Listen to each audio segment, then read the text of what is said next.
Greetings, Corpse Clubbers, and welcome to another episode of Horror BFFs.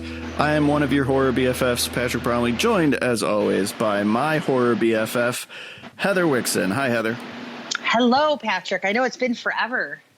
It has been a minute, but we are back, and we are continuing our remake series.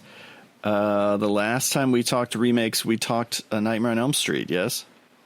Yeah, so this will probably be a lot more positively embraced episode, maybe. I don't know. I heard from a lot of people online that I was apparently too nice about the Nightmare on Elm Street remake. So, oh, wow. Okay. Sorry, guys. Yes, apparently I was too nice to it. So how dare you say anything positive? I know. Well, if you've been listening to me this long and you don't know that I'm not I'm not Sir Poops a lot on movies, then, I don't know what to tell you at this Madam point. Poops a lot. Yeah, I am Madam Poops a lot. Oh, I love that we're starting off classy this week. Always. Yes. We are going to be talking about the 2010 remake of The Wolfman, starring Benicio del Toro, Anthony Hopkins, and Emily Blunt, and directed by Joe Johnston. It is celebrating, of course, its 10th anniversary this year, which is insane to me. I cannot believe this movie is already 10 years old. Oh, it's funny. So my backstory for The Wolfman is that it was actually my birthday movie in 2010. I was still kind of like getting used to like being living out here and stuff. And for some reason, I didn't cover The Wolfman. I don't know why. So we decided on my birthday that we were going to spend the day at Golf and Stuff, as you do, because I'm also a Karate Kid fan. And at night, we were going to go to the drive-in, and we were going to see The Wolfman. I honestly don't even remember the other movie that was playing that night, because this is so horrible to admit. We fell asleep during The Wolfman at the drive-in. And I'm a terrible horror fan. I'm going to say something, having just rewatched the 2010 remake of The Wolfman. That's not that horrible of a thing to admit. Well, here's the thing, because we rewatched. Did you watch the theatrical version, or did you watch unrated? I went back and forth. I started the unrated because I was like, why mess with anything but the unrated? And then I thought, wait, the theatrical cut is the one that came out in 2010. So that's the one I should be watching. So I watched the theatrical cut. Okay. I did both, but I was really into the unrated just because because one, they get extra stuff, because like they cut out Max von Sydow, which we'll talk about, which is bananas to me. But if you look at it, like, it's a very dark movie. It's very brooding, and very, very, the palette is very dark. Mm-hmm. It's not what I would call a drive-in movie. And right. I think, honestly, like being out in the sun all day and then being in the fresh air, because it was back when we still had a convertible, like, it was just like, wow, I think we both just sort of passed out. So happy birthday to me. I've been an old lady forever. But I actually really, I don't know about you, but I actually enjoyed it more now than I did then, I guess is what I would say. I don't know where I'm at. This was one of the first movies that I covered for F This Movie, which is my website and podcast for those of you listening. Which recently celebrated a 10th anniversary, if I'm not mistaken. Yeah. And this was maybe the first new release that we covered in 2010. We did a podcast on it. And so I hadn't seen it in 10 years. And I was mixed on it back then. And I think it's fair to say I'm still mixed on it. I get it, because there's parts of it that sort of could use a little oomph to that, but it's a weird little movie. I do appreciate it for what it is, because I know Benicio is like a super huge Wolfman fan, and this is something he was very passionate about. But I will tell you, the thing that just glaringly stuck out to me in the movie, and I'm sure it was the same for you, is those damn CGI transformations. Well, it's not just the transformations, although unfortunately they recall something like An American Werewolf in Paris, and not favorably. And we could talk about that, because I know that those were done after the fact because they hired the man who invented werewolf transformations. I just like to do werewolf transformations and then redid his work with bad Scooby-Doo CG. And it's like, here's the thing, like you hire Rick freaking Baker to create your werewolf. And I actually really do like the look of the werewolf because it's very gnarly and it's very beastie. And I like that. And I think the look of the werewolf is great. But I know because like there was like a whole big thing about like why they did CGI transformations is because Joe Johnston had come onto the project very late. Like he came on only like I think a month before they started shooting. And so he just was like, oh, we'll do digital transformations because I don't know what I want to do with it yet. Why in God's green earth would you not go to Rick Baker as the director and be like, hey, you know how these things work. How would you do this? Instead of putting it on yourself. If you're the director in this instance, why would you not go to Rick freaking Baker and be like, hey, we need to figure out these transformations. What would you do? No, let's just do it in a computer. And that to me was just like, oh, it's that's one of the like great Bummer City. Yeah, that and the prequel / remake of The Thing are sort of the two great effects travesties of the 2000s. Why Universal? Why would you break our hearts like this? Right. You know, the whole reason to remake The Wolfman in 2010 is to kind of showcase state-of-the-art transformation effects. When you think about how good they were in 1981 and how far things have come since then, even if you need to use a little bit of CG enhancement or something like that to hide an edit or something like that. Rick Baker obviously isn't going to need a CG enhancement, but let's say you just want to do something like fine, but to go purely CG to me undoes a big reason for your movie's existence. You know, and it's funny too because they talk like I know one of the things was like when they were talking about the look, like they were sort of thinking of the Underworld movies, which is kind of funny to me because it's sort of justification for the Underworld movies. But even the Underworld movies, they only digitally augment parts of the transformations. Do you know what I mean? Yeah. Like there's still practical effects involved with them. And here it's just like, they're like, we're just going to shoot Benicio straight up and then we'll just layer things on. And it's so glaringly obvious to me. Like it pained me as a horror fan to watch those moments because I was like, dear God, like, why would you do that? Like, this isn't Van Helsing. Like, this is very... No, but it's reminiscent of Van Helsing in those moments. I know. Those transformation scenes to me are like such a great microcosm of this entire movie, which is like, it's a movie just constantly at war with itself. Thank you. I was literally just thinking that. I was like, this movie just feels like it's completely at odds with each other. Yeah. Like, it's so many times. Yes. For as much stuff as there is that I like, and I enjoy watching it because I like that they did it, period. I appreciate Benicio del Toro's commitment to wanting to play the Wolfman. I don't think his Lawrence Talbot is particularly interesting or engaging or worth watching. No, I actually think the most interesting character in this entire movie was Anthony Hopkins, who's kind of chewing the scenery and who I have a problem with because the Wolfman doesn't need a villain. The Wolfman is the villain. That's the whole point of the Wolfman. It doesn't need, because then it turns into Mike Nichols' Wolf at the end, right? Where we get two wolves jumping around fighting each other, good wolf and bad wolf. It's everything that it does right. I think there's one or two things that I'm less crazy about, so I really like the period setting. But it's all like digital skies and green screen. So the way that it's photographed, I don't particularly like because it always feels very artificial. It's flat. I like the Wolfman makeup. But I don't like the transformations, and I don't like those shots of him running where we get like the close-ups of his face as he's running through the woods. It's not an effect that I think works. So everything that I like, there's like one or two things that I am less crazy about, and that's the whole movie. It's this movie that's just constantly battling itself. Yeah. Here's a question. Has Hugo Weaving ever played a good guy in a movie? I mean, he's everybody's favorite asshole for a reason because he's so good at it. But like, I was thinking about this when I was rewatching. I was like, has he ever played a good guy in a movie?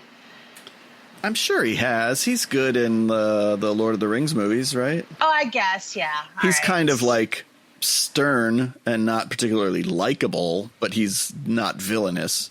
That's true. But yeah, I was like watching him like he's really good at it. But sure, I'm like, at the same time, I'm just like, I'd just like to see him branch out a little more, I guess. How do you more? See, I see what you did there.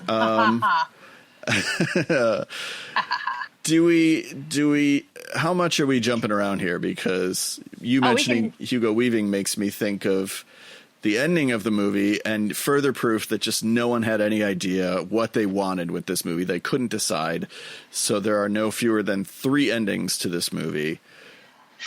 And as somebody who will still vehemently defend Scream 4's double ending, there's a lot of endings in this movie. Well, I mean, there literally are. It's choose your own adventure because they shot 2 other endings that they didn't use.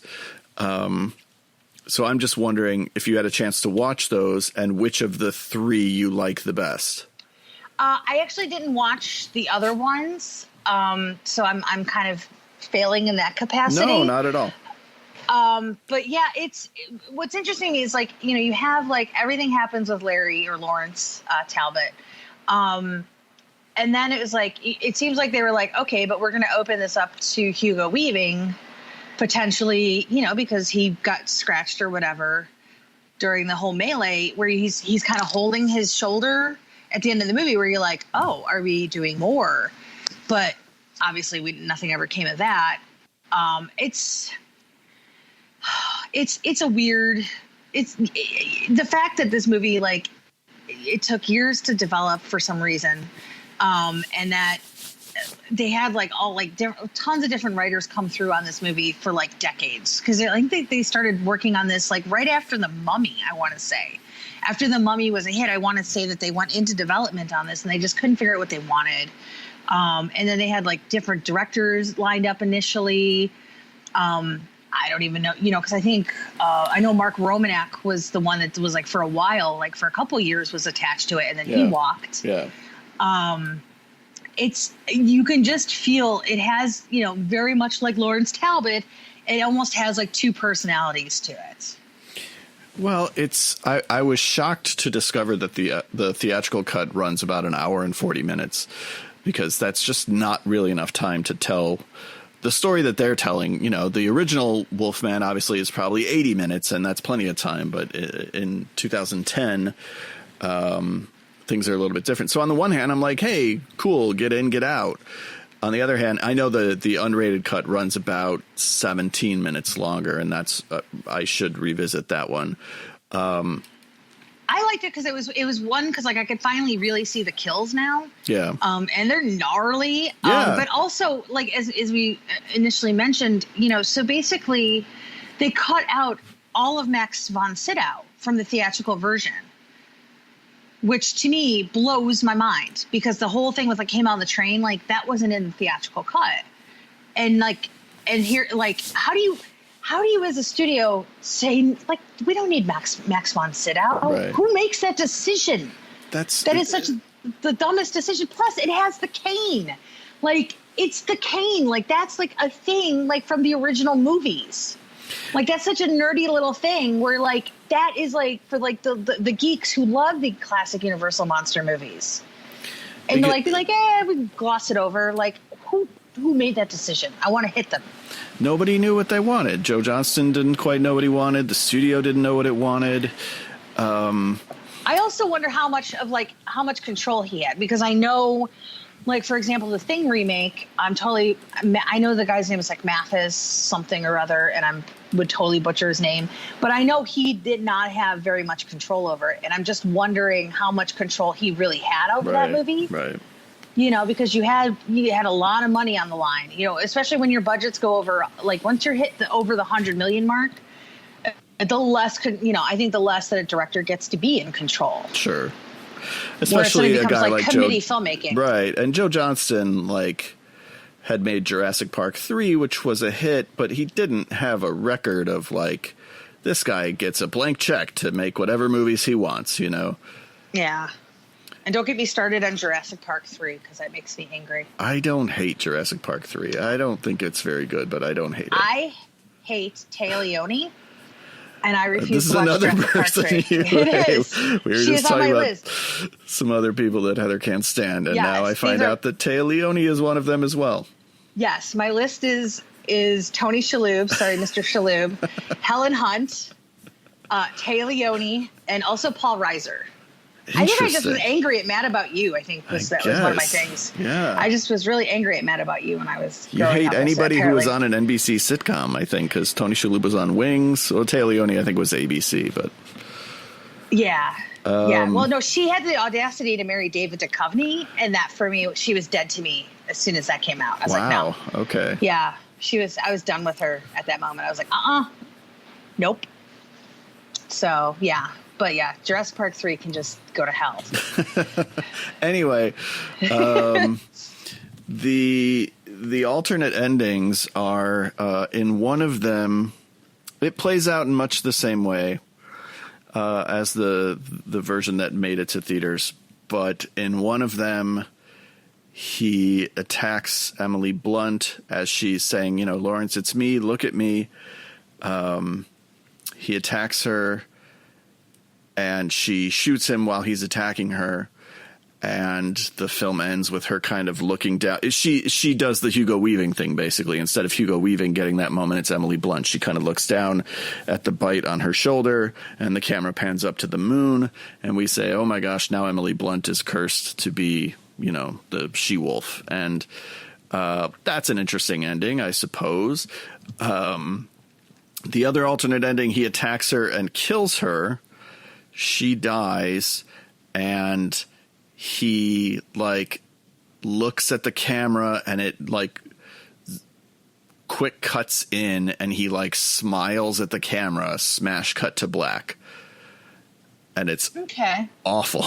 It's so embarrassing. You know, you want to kill Emily Blunt, fine, make your movie a tragedy, but the smile at the camera is like, wait, what movie have we been watching where all of a sudden the Wolfman is Freddy Krueger and we're supposed to be like, haha, cool. Yeah, you got her, Wolfman. Like, no, it's a sad thing that just happened. So I'm okay with the version that we got with Emily Blunt surviving and Hugo Weaving being the one who gets bit. I think there's something to the idea of Emily Blunt getting the bite because I think it creates a connection between the two of them that honestly does not exist in this movie where we're supposed to believe that they have somehow fallen in love.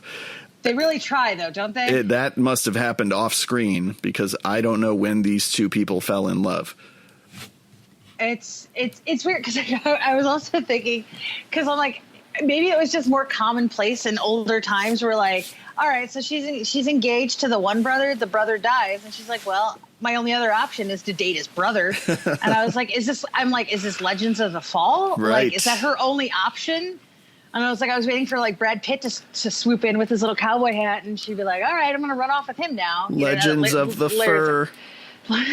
That sounds like a porn, actually. Currently in production. It sounds like a porno. But yeah, and here's the thing, like, I will totally admit, like, I'm somebody who, I love Benicio del Toro, and I probably would, there was a point in my life where I would have let him do all kinds of terrible, horrible things to me because I love Benicio del Toro. I also love Emily Blunt. They're two of my favorite working actors out there. The lack of chemistry between them is so befuddling to me. Like, how? Like, Emily Blunt is freaking awesome. Like, with everybody. Like, any genre she does, she's, like, instantly watchable, right? Like, you could put her, like, in something like Devil Wears Prada. You put her in A Quiet Place. You know, you put her with Tom Cruise. Like, you know, it's like this woman is walking chemistry. And like, I don't understand. Like, I don't know if it was just because of how quickly they had to do this movie, if nobody had time to really connect, but you feel it. And I want to root for them. I want every fiber of my being wants to root for them, but I don't know what I'm rooting for, because like, even like the gypsy lady says, like, you know, love will save him or whatever. But like, ultimately she still has to shoot him. Right. So love really doesn't even save him. Even if saying she did love him, like, she still has to shoot him and kill him. Like, I don't know, you know, and that to me was like, so if she loves him, will that make him not be a werewolf anymore? Like, that was also very muddy to me as well, in terms of what the rules were. Which also sort of kind of reminded me of American Werewolf, when Alex is in the alley and she's saying, you know, to David Naughton's character, like, I love you, but he still lunges. Right. And then, so to me, I was like, oh, are we doing like a little American Werewolf? Like, okay, that's kind of cool. But yeah, I really wanted to root for them, and I like their performances separate, but I don't ever buy them as these two people, these two star-crossed lovers, if you will, who deserve to make it out of this together. Right. I don't know if that makes any sense. Or even for it to be the sort of tragic, doomed love story that it wants to be, because it makes a decision to land there. You know, I don't think the whole movie is built to be a doomed love story, but it makes the decision to end up there. So now it's telling us, oh, all along, this is what we've been doing. And like, no, you haven't. No, you have not been setting up a tragically doomed love story. And if you have failed greatly. It doesn't help that everyone is a total mope in this movie. Like, how can anyone fall in love when people are just moping around this entire movie? Except for Hopkins. And I know you said he was sort of chewing scenery, but I kind of was okay with that. Because frankly, I didn't need super serious Anthony Hopkins, because everybody else has got like, it is, you know, Legends of the Fur, Anthony Hopkins. Oh, look at that! We had no idea. I didn't even realize I was going to make that connection. But yeah, it just like, he just looks like the only person on that screen that's having any fun. You know what I mean? Yeah. Where, you know, he's at a point in his career where he can kind of do whatever he wants, and you know, he's like, I'm going to play this little campy. And I'm sure Joe Johnston was like, whatever, you're Anthony Hopkins, do it. And thank God at least he does to a degree, because especially like, I'm trying to think of the scene where he's talking to Lawrence when he's in the asylum. And he's just so like, all of a sudden it's like these different shades of this character that like weren't there before. Because like the whole time, like that when Lawrence is in the asylum and he's like, you know, where's my father? Where's my father? And it turns out, looks like your father isn't going to, you know, isn't the good guy you thought he was. But yeah, it's just, I mean, it's, you know, it's a weird performance, but I think at least it's something interesting and different. And I don't know, I think that the ending, I know it's so goofy and silly. And of course we've seen it before, but with like the werewolves squaring off against each other, there's at least something a little campy. I kind of wish maybe it had leaned a little bit into that more. I don't know. It's just everybody. It's like it's almost like they should have called this like Dour the movie, because everybody's just so dour in it. And I get it. Wolfmen are killing people. Everything's so serious. But like, I just needed something with some sort of energy, and at least you get a little bit of that from Hopkins. Yeah, for sure. He's doing something different than everybody else. And the movie certainly comes alive during the werewolf attacks, which are pretty spectacular. You know, that's the thing. It's like, on paper, this movie is so for me. Wolfman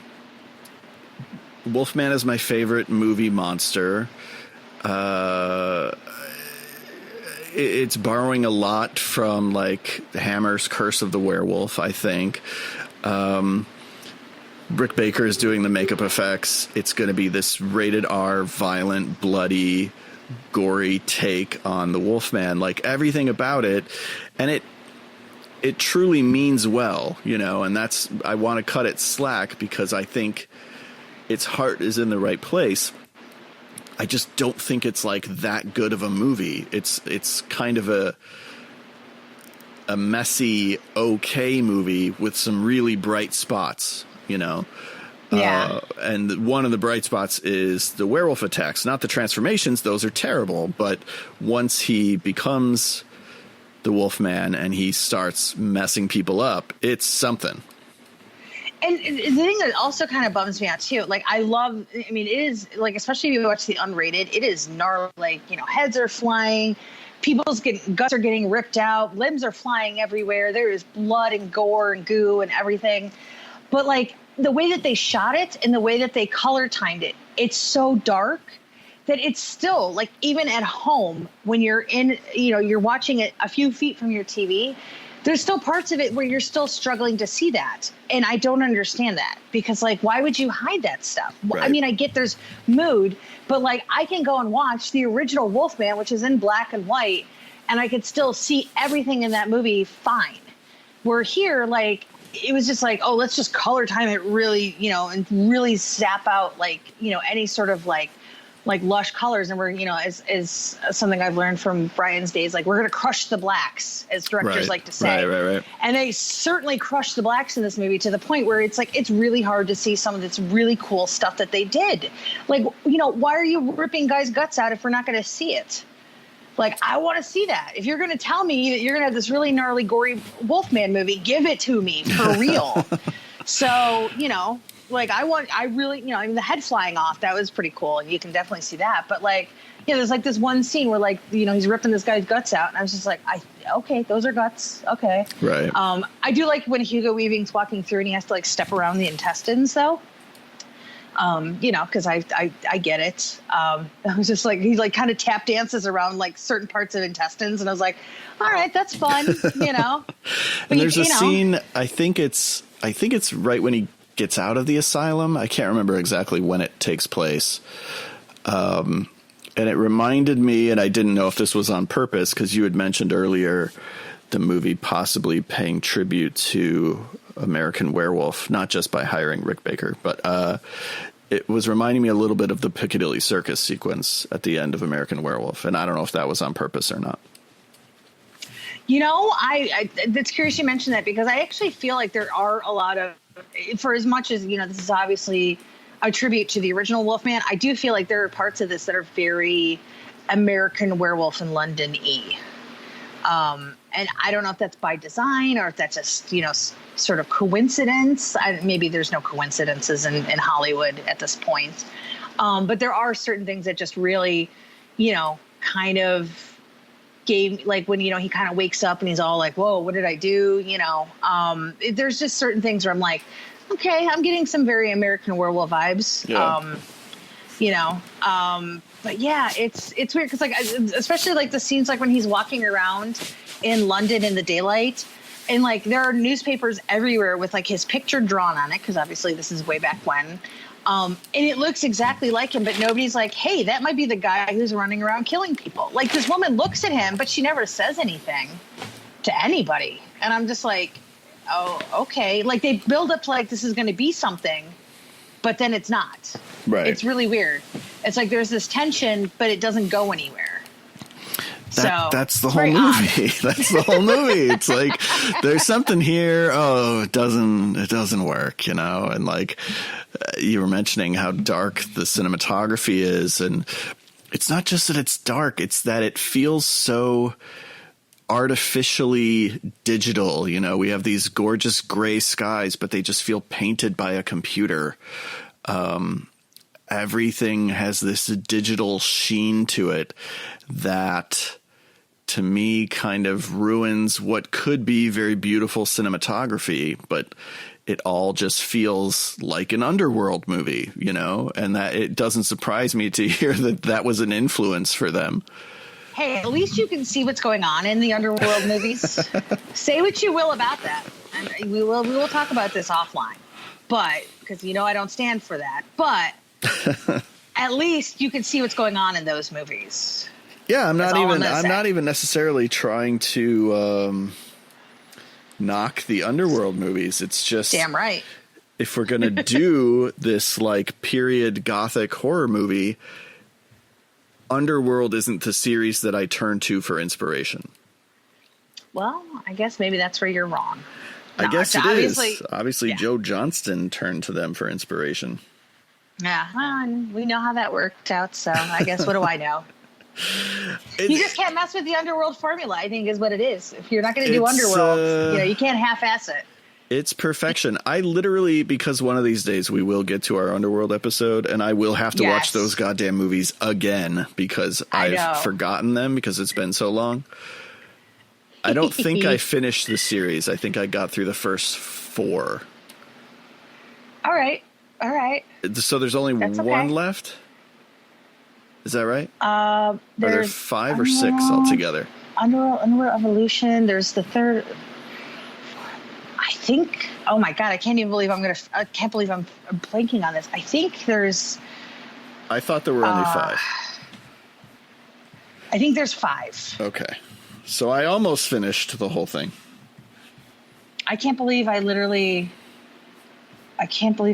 Blood Wars was the last one, which was the 5th one. Okay. Yeah. All right. I was like, wait, did I just forget something? Technically, there's 6 if you count the animated movie, so maybe that's where my confusion was. I will not be watching the animated movie. Oh, come on now. I'm just joking. You don't have to watch the animated one. I've actually only ever seen part of it, so. But yeah, no, you don't have to watch I won't make you watch the animated one. It's amazing to me that this movie still won the Oscar. Still won the makeup Oscar. I honestly feel like that was like the Academy's like, we're sorry, Rick, that you had to deal with all this shit. You might know this off the top of your head. I probably do. Has Rick Baker ever been nominated and not won? I believe he has. Okay. Because I forget somebody I'm doing a quick. Oh, I'm looking at it right now. He has 4 times. Okay, because I know there was somebody who they were like, oh my God, we can't believe we beat Rick Baker that I interviewed. And I can't believe I'm totally blanking on that. The 4 movies were Greystoke, The Legend of Tarzan. Which is a bummer because he did some good stuff in that movie. But yeah, Amadeus won for that because that's Dick Smith, so that makes sense. Coming to America. Yes, because that was Beetlejuice. Crazy. Was that year. Life. With Eddie Murphy. Oh, okay. Yeah. I don't remember what... I don't even know what Topsy Turvy... I never saw Topsy Turvy. Topsy Turvy is Mike Leigh, a movie about Gilbert and Sullivan. Okay. And Norbit. Oh. Norbit's like a really complicated makeup. Like, I know people kind of give it crap. Like, why would La Vie en Rose beat that? Or even beat Pirates of the Caribbean? I don't know. That's weird. So then they make some weird decisions. Well, the Academy loves age makeup, and I think in La Vie en Rose, Marion Cotillard aged. I haven't seen the movie, but I think she ages quite a bit through the course of the movie, and they just love age makeup. Yeah, which I get because it is a really hard thing to pull off authentically. Which like that's why like the last couple of years we've sort of seen that kind of makeup come out and get celebrated more, like with Darkest Hour and Vice and even Bombshell, because it has John Lithgow in it playing a very older Roger Ailes. Yes, I was trying to think of what that guy's name was. But yeah, so. But what's funny is when you talk about the age makeup, it's Kazu, who's won the last couple of years. He won this year, and then he won 2 years ago for Darkest Hour with Gary Oldman, and he was Rick Baker's right-hand man. Ah. So there you go. So it's almost like Rick Baker is still kind of winning awards. But I'm pretty sure, like, wasn't Wolfman kind of like he was done with the industry after that? I believe so, yeah, because he was, very mistreated. Yeah, I mean, even though he got the Oscar, but again, I think it's, because like how it works is like when they do the Academy Awards for special effects, I learned the whole process because I'm like, well, how do they go through all these different movies and pick 3 or 2 or 5 or like 4 sometimes? And what they do is they have what's called a bake-off. And so what they do is like the board of people who are on the special effects Academy Award board, like they go through like all 200 movies that have come out that year, and then they pick out like 10 or so movies that they're like, okay, these have like the outstanding makeup, and then the artists have to come in and they basically do a bake-off presentation to the people, and then they vote on who should move forward with the nominations. Okay. So I mean, it's like, how do you watch Rick Baker turn Benicio del Toro into a Wolfman and not give him at least some sort of credit? Regardless of those goddamn digital transformations. And some might joke that, like, Benicio is kind of a hairy dude as it is, so it's probably not a far stretch to turn him into a Wolfman. But it's still a pretty, like, especially like in the cheeks, like it's still a pretty subtle makeup, so there's a lot of skill involved. So I think it was just like, they were like, man, we know what you went through. Yeah. So I'm almost like wondering, like, if they maybe never, when it came to like the Thing remake, like, I don't know, like if they just, somewhere along the line, like Studio ADI kind of got lost in the bake-off process. I'm really curious because I've actually never asked Alec or Tom Woodruff about that. Because I would imagine, but they also, the Academy doesn't really care about like big, goopy monsters either. But in the case of The Thing, they shot those effects and then screwed them up. Right, and redid them digitally, right? But that's not the case with the Wolfman. Did they ever shoot any of Rick Baker's transformations, or did he not even get a chance to do it? They never did them. Okay. Yeah, it wasn't anything that they really approached him for, which is, like, again, the stupidest decision you could possibly make when you have Rick Baker involved with your effects. They created the Oscar to give it to him for American Werewolf in London. Like, that's the reason that makeup Oscar was invented, right? Technically, sort of. So how it worked, really the reason we have the Academy Award for special effects is actually because of Stan Winston. Stan Winston was a guy who, I'm getting really nerdy and totally off topic here, but it's a little history. So Stan Winston, when he was coming up in the industry, special effects artists weren't exactly very well respected. You didn't really see their names at the beginning of credits of movies. They weren't on the billing blocks, on posters and things like that. And Stan was like, this is bullshit, because one of his big things was he worked on gargoyles for Disney, like years and years and years ago. And it was him and one of the, I think it was Ellis Berman. And basically he was talking to Ellis about the credits, and he was like, well, and Ellis was like, yeah, I don't think we're getting credit for this. And Stan's like, what are you talking about? He's like, if they don't have gargoyles, they don't have a movie called Gargoyle. If they don't have our gargoyles, they don't have a movie. Right. So he went to the producers, and this was really early on in his career. This was like early 70s, late 60s time. And basically was like, so I hear you're not giving us credit. We're going to walk. And the producers were like, whoa, hold on. Let's talk about this. And so basically they got credit for their work, which they weren't going to.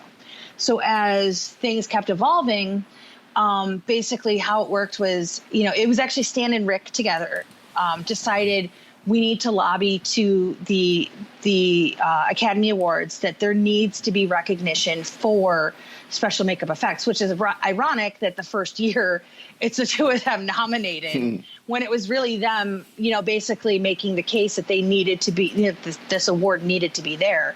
But it was really Stan. Stan was the guy, like Rick Baker, like in the industry, he's the artist. He is the guy that like everybody wanted to be because of his artistry.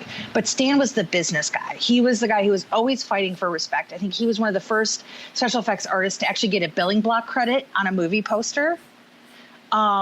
And so for Stan, it was always about respectability for his craft. And so he was really always pushing for sort of that validity in the industry, which didn't really exist until he started pushing for it. But yeah, it's really fascinating that the fact that like those are the two guys that are like, no, we need this. And they're the first two that are not basically nominated for an Academy Award for makeup effects. Yeah. So, but yeah, I think it's really interesting because I noticed like 1983, there was no nominees. And I was like, there was literally nothing in 1983 that you guys could have nominated? No. At all? What could they have found? Right? Like, come on. But yeah, so that was just a little nerdy history for everybody listening out there. Sorry. Thank you for that. I could throw out my Gil Weathers line. I wrote the book on it. You did. So I know. You did, in fact. I did. So, but yeah, so that's just a little bit of that history.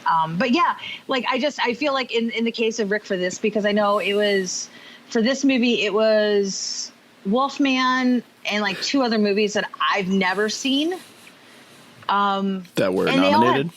Yeah. Okay. One is The Way Back, which I know I didn't see that. But it had some really talented artists on it because Yolanda Toussaint is she's done a lot of really great stuff. And I honest to God, I don't know what Barney's version is. I feel like that was a Paul Giamatti movie, but I never saw it. Yeah. It is. I never saw it either. So I'm I guess The Wolfman was kind of a no-brainer then. Yeah. So, at least, we were seeing monster movies getting nominated. But, because I got to look at, I remember getting really, really bummed out, the year Suicide Squad beat out Star Trek Beyond. Because for me...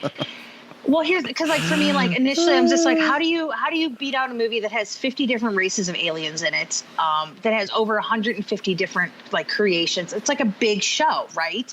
Made with a lot of love. It was 2/3 of the industry is working on this movie because it's this big, huge thing. But the one thing that it was kind of explained to me, and I get it a little better now, is with Suicide Squad, it was really a showcase of all types of special makeups, where it wasn't just prosthetics. And I think that's why it sort of ended up becoming the front runner, because it had, full body suits. It had regular, just special makeup. It had some prosthetics. It had a variety of things.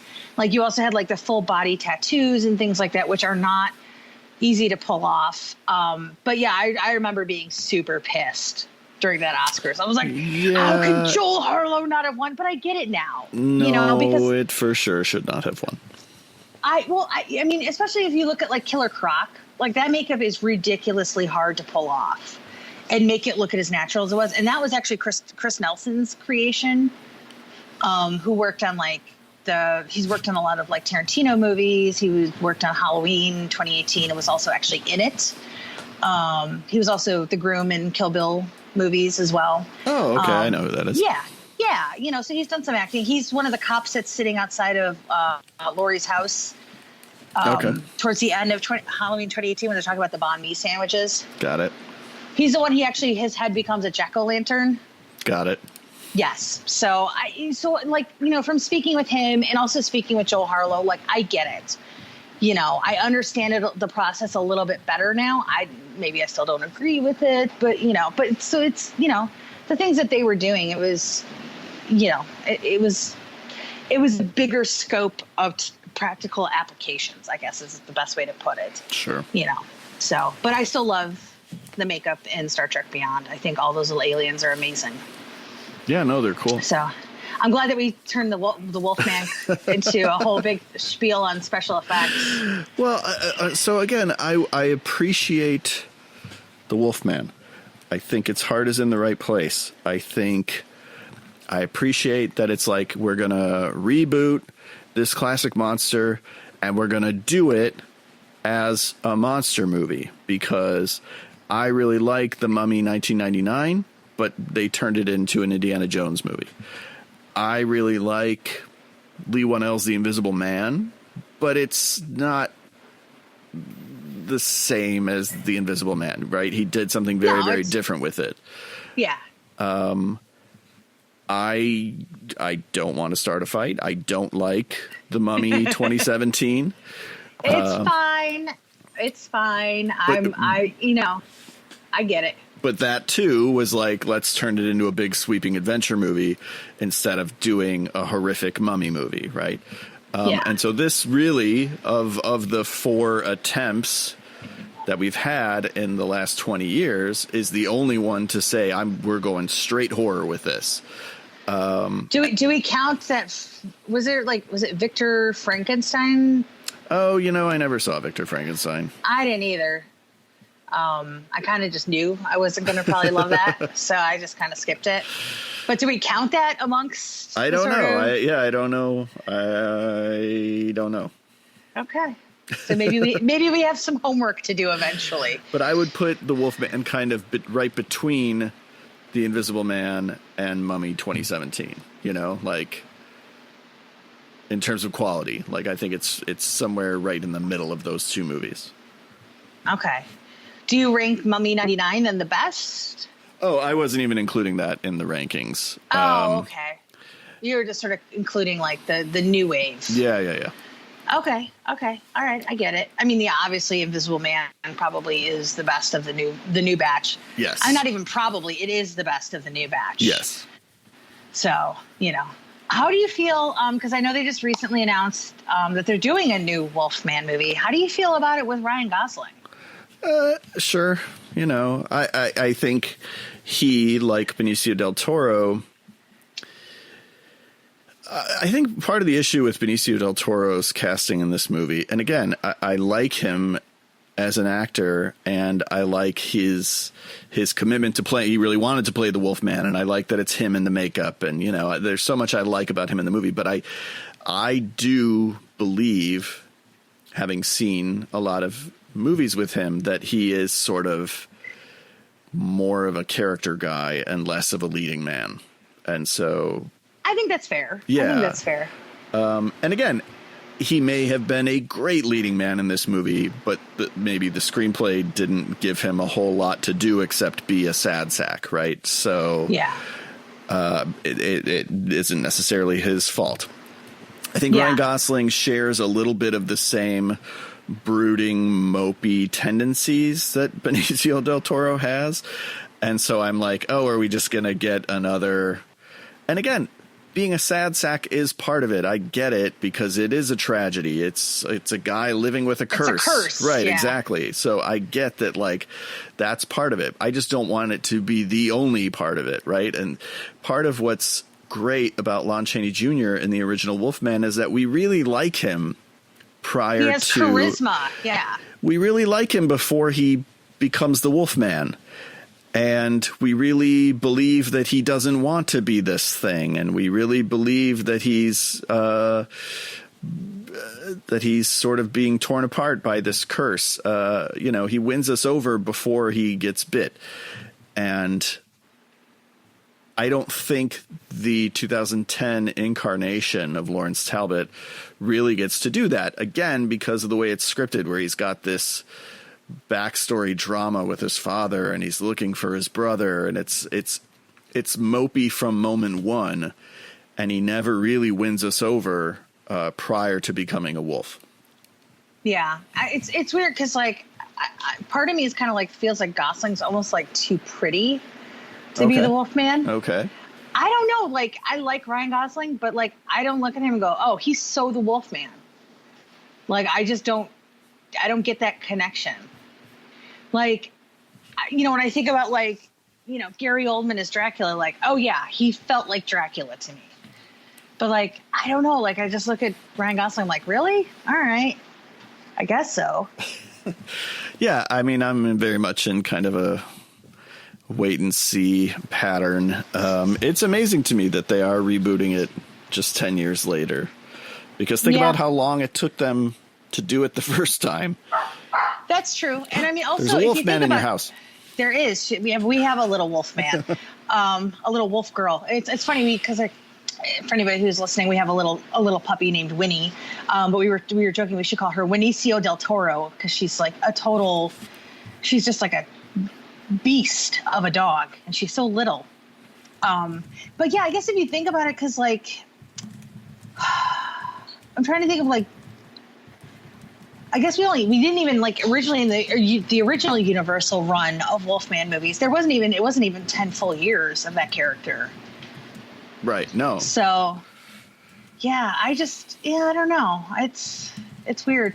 I was really kind of curious back when the whole Dark Universe thing was happening, and I'm probably gonna get boo hiss right now. But when they said that Dwayne Johnson was gonna play the Wolfman, I was like, you know, I'm on board. I don't know. I would rather. You're on board for Dwayne Johnson playing anything. I think that needs to be said. I am, but I think because there's like a physicality to him. Like, I don't know. Like, I like Drive.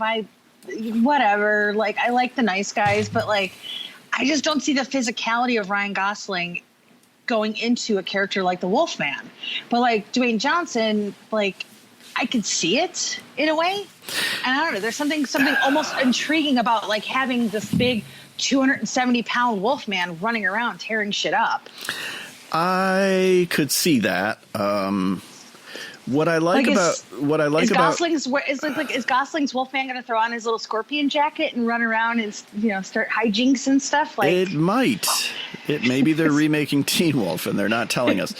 What I like about Gosling is the same thing that I like about Benicio del Toro, which is that they're both these, you know, handsome, Hollywood movie stars, but at heart, I think they're both giant weirdos. I think Ryan Gosling is genuinely a big weirdo. And I think that immediately lends itself to playing the Wolfman. Yeah, I would almost say, like, sorry, I didn't mean to cough in your ear. Like, after something like Venom, I would almost be more interested in seeing, like, Tom Hardy turn into the Wolfman. Okay. But when you talk about character actors who are big weirdos, he's another one of them as well. So I do like that we have a lot of pretty boys who are actually big weirdos at heart. So I guess there's something to be said for that. Look, just be happy. I didn't say we should have Ryan Reynolds as the Wolfman. So I am happy that you didn't say that, because that I don't know that I can get on board for. But again, what do I know? Maybe he makes a great Wolfman movie, right? It all depends on how they approach it. Yeah, I'm curious to see what's happening. But I know that they have actually 2 women writing the script, which is very intriguing to me because that's not one of Universal's strong suits in terms of having women writers on their bigger projects. So that's kind of curious to me. I'm really curious to see if they're going. I don't think they'll do period again. I think it'll be modern. I do too. Which intrigues me. You know, I'll watch. I mean, I'm going to be there anyway, regardless. Of course, it's a Wolfman movie. But, you know, but Gosling is just a very intriguing choice for me because I just don't quite know if I'm on board. But I'm okay with being proven wrong in the end. And who's to say it will ever actually happen? I think we're better now. I think Lee kind of kicked that door down for this new crop. And I think Universal realized that it didn't need to be all interconnected. As much as I did have fun with The Mummy. It's not my favorite movie or anything, but I had fun with it. What was the name of the company? Quantum? No. What was it called? No. Oh, my gosh. So stupid. Oh, my gosh. So stupid. I know. Look, it's not like they're going after unobtainium or anything. I'll take unobtainium over. All right. There you go. Whatever. Uh-huh. It's the most creative name you can come up. Prodigium, yes. Anyway. Prodigium. Yeah, I was just curious because I was like, oh, we've got, you know, Russell Crowe potentially playing, you know, Dr. Jekyll and Mr. Hyde here, and he's going to start getting everybody teamed up. I'm good. You know, I'm honestly good with what they're going to do now because, you know, we're going to get a standalone Bride of Frankenstein. We've got Karyn Kusama doing Dracula, which I'm so excited about. Yeah, that's pretty cool. It's been a really long time since we've had a straight up Dracula adaptation, so I'm great. I'm ready. I'm on board. By the way, when we were recounting all of our horror movie updates, we forgot what the hell was your boy in Dracula, Luke Evans. Oh yeah. Well, what was Dracula that? Untold. Dracula Untold. There we go. I don't even know. I never saw it, counts. So I can't count it alongside the other ones because I never saw it. It's not great, but he's good, I would say. And I like the fact that that movie, like, because they go back to sort of the lore of Vlad the Impaler, which I was obsessed with as a kid because I learned about Vlad. As soon as I realized, like, there was, like, sort of this real life context of, like, what Dracula was based on, like, then I started reading all these books about Vlad the Impaler. And I remember, like, once my mom opened a book and there was, like, a picture of, like, people's, like, bodies on pikes. And she's like, what are you reading? And I was like, I'm reading about Vlad the Impaler. Yeah, Babysitter's Club book. So for me, that was intriguing. It's not great, but I like Luke Evans in it. It's not one I would really recommend to a whole lot of people. I think it's better than, like, say, Van Helsing. But that's a low bar in itself. You know. And I wanted to like Van Helsing. I was excited. Like, Van Helsing, yeah, all right. Is Monsters. A great idea for a movie. It's such a great idea. Like, let's reboot Van Helsing. Why haven't we done that? We could do that, right? Tom Cruise was going to before The Mummy happened. Yeah. Somehow he pivoted from Van Helsing to The Mummy, but he was going to basically remake Van Helsing, which sounds like a better movie. Yeah. Maybe that, you know, honestly, like, if you think about the structure of that his Mummy movie, do you think that, like, they just took aspects of what they were going to do with Van Helsing and just shoehorned it into a Mummy movie? It's completely possible. Like, it almost makes sense to me now. Yeah. But, I mean, if they would have had Tom Cruise as Van Helsing, like, hell yeah. I'll watch that. Like, him, like, probably falling out of planes, jumping on, you know, crazy flying bat people or whatever. I don't know. I'm on board.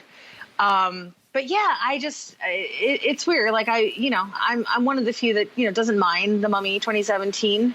I wouldn't call it like my favorite movie ever or anything like that, but I knew what I was getting into and I was fine with it. Mm-hmm. But I know why people don't like it, and I would never tell them they're wrong. That's not a hill that I'm willing to put myself up on, because I don't care that much. But I do like the fact that, okay, Universal is amping up for this whole big thing, and they're like, maybe we need to take a step back, because there's a lot of studios that wouldn't do that. They would just keep going forward. So at least they realize, like, maybe it's not the best idea what we're doing, and maybe we need to take a moment and recalculate. So to their credit, I would say that they made that decision the right way. I think they had the right idea in terms of, like, let's reboot the monsters.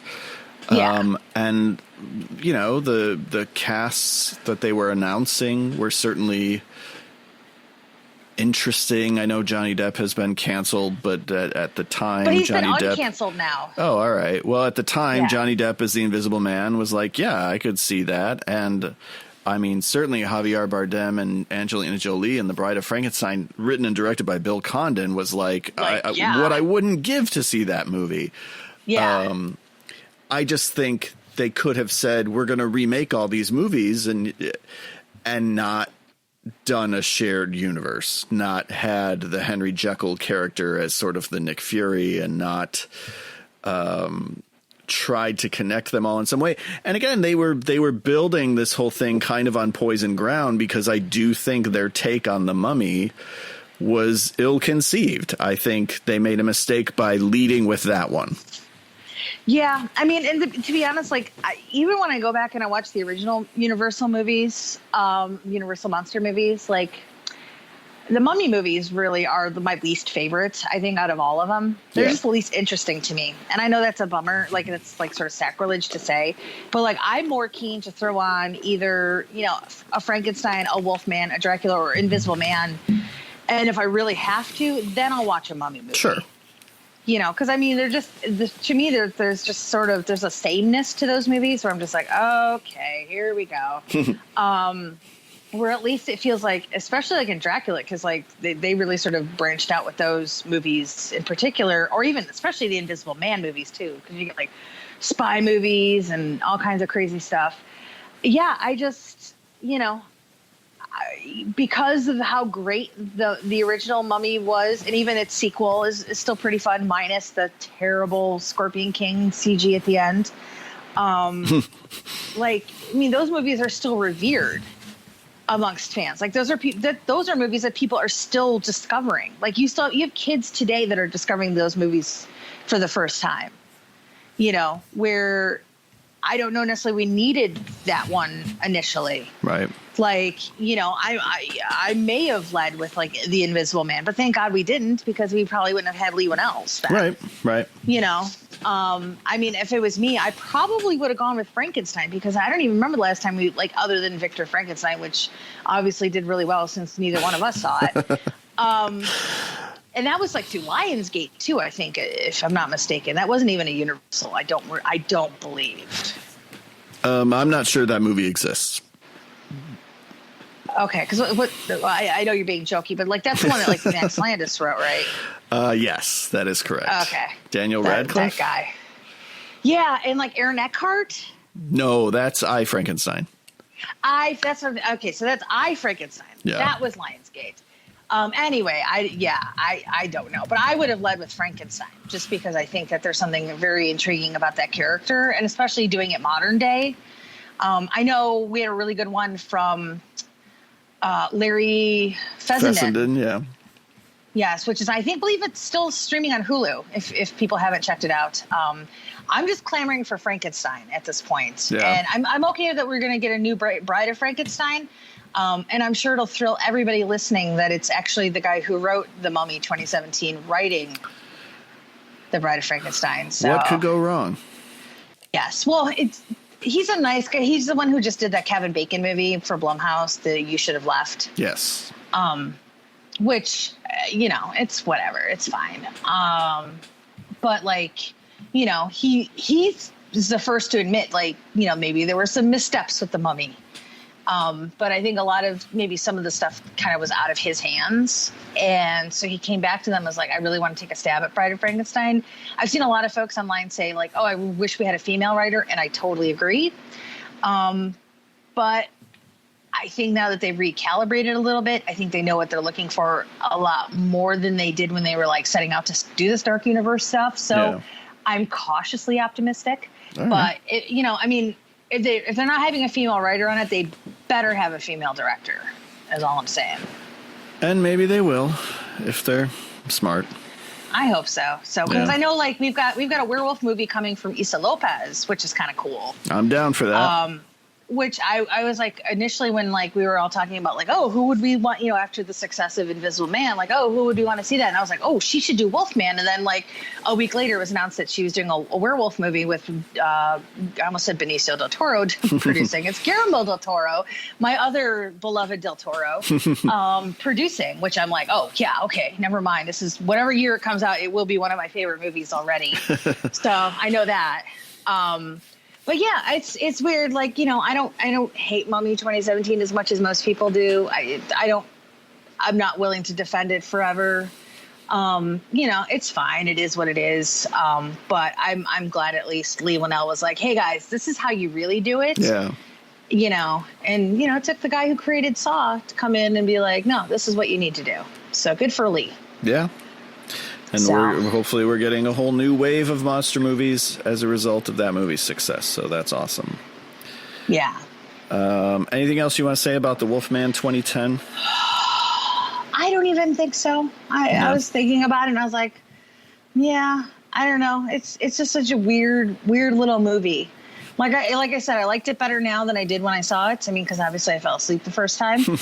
But like, yeah, I mean, I guess it's sort of an interesting exercise, I guess, if you will, and what you can do and what you shouldn't do. Right. I don't know. Yeah. But I did like the unrated cut because I really liked, again, sort of having sort of Max von Sydow sort of setting the stage on the train. I liked getting a little bit more of the kills and the gnarly stuff because, heck yeah. But, it does. There's a moment when you're feeling that extra 17 minutes, I guess is the best way to put it. Okay. So, but yeah, I mean, I'm glad it exists. I don't hate it, but I don't love it. It's just kind of there. All right. What should our next remake be? Oh my goodness. I have to go look at my official list. Oh, I have an official list. This is why you're in charge. You have the official list. Oh, that's me. Yeah, I'm thinking where. Oh, wow. I just found a review from. I started writing for Cheap Thrills on my phone. Oh. All right. All right. So our next options, we've been putting off I Spit on Your Grave forever. Yes, we have. So our other potential options is. We can do Let Me In. Oh, okay. We also have Piranha. Okay. And we also, if we want to get into fantasy, we can also do Clash of the Titans. Yeah. And then I Spit on Your Grave. Yeah. Well, I'm down for either of those other two. I like those other two movies. So we're going to have to get to them eventually. I know we are, but I know. Yeah, why don't we do Let Me In next time? Okay. I like Let Me In. I like Let the Right One In. So that seems like that'll be a fun discussion. So yeah. All right. Awesome. So now everybody has something to look forward to because I know they're clamoring for what we're going to do next. Just dying to know what remake will they discuss next now that they've already done A Nightmare on Elm Street. Here's the thing. Next month, though, we will not be doing a remake. Oh, yeah, you're right. Yes, I guess so. Basically, I guess we'll drop the skinny on what's coming up. A Horror BFFs exclusive. Yeah, exclusives, kids. So next month, we are going to be doing our Class of 1980 series. I was going to jump to 90, and I was like, let's do 80 because we don't get a lot of 80 fun. So we are going to be Patrick and I for our next Horror BFFs episode. We are going to be talking about Dress to Kill. And I know you're excited because it's De Palma. Yeah. And I was like, I was basically, as soon as I saw we had a De Palma for 80, I was like, well, I know what we're doing. Nice. So I appreciate I immediately it. put that down as a podcast episode because I just knew. So, but yeah, so we will be taking a breather from remakes for a little Dress to Kill De Palma discussion, which I'm excited for because I haven't really watched Dress to Kill in a while. So, and I'm actually going to do a bunch of De Palma, I think, beforehand. Yeah, so, you are. Yeah, so I have to figure out which ones are streaming because I'm a broke writer, so I don't have a ton of De Palma on my shelves. Like a jerk. Who am I? I'm not I a don't real have any cinephile. De Palma on my shelves either because my shelves are You don't empty. have shelves. Yes. But in your heart, your shelves are full. Yeah. And that's what counts. That's right. So if you're listening next month, be sure to check out. We're going to be doing a few weeks of celebrations of all different movies from 1980. We're going to do an episode on Altered States as well, which I'm really excited about because I don't think a lot of people really talk about that movie as much. But yeah, I was really excited to do Dress to Kill as well. So, and we'll be doing written content over on Daily Dead for 2 weeks as well. And I'm really excited about it. This is, I think, our 6th year of doing our Class of series. So I'm really proud and excited and very happy to have everybody participating. It means a lot to me. And there you go. I'm excited to do my part. You're a brave soul. I saw you took on Cannibal Holocaust. I did. I'm gonna keep up with my trend of not ever watching that movie. So I'll read about it, but I'm not watching it. So I'm a wuss. What can I say? No, that's all right. I don't blame you. All right. Well, thank you guys very much for listening. As always, thank you to our engineer, Brian, and thank all of you. Go to dailydead.com every day for the latest and greatest in horror journalism. Go to corpseclub.com to find out more about how you, too, can become a member of the Corpse Club and unlock exclusive bonus content. On behalf of my horror BFF, Heather Wixson, thank you for listening, and until next time, stay scary.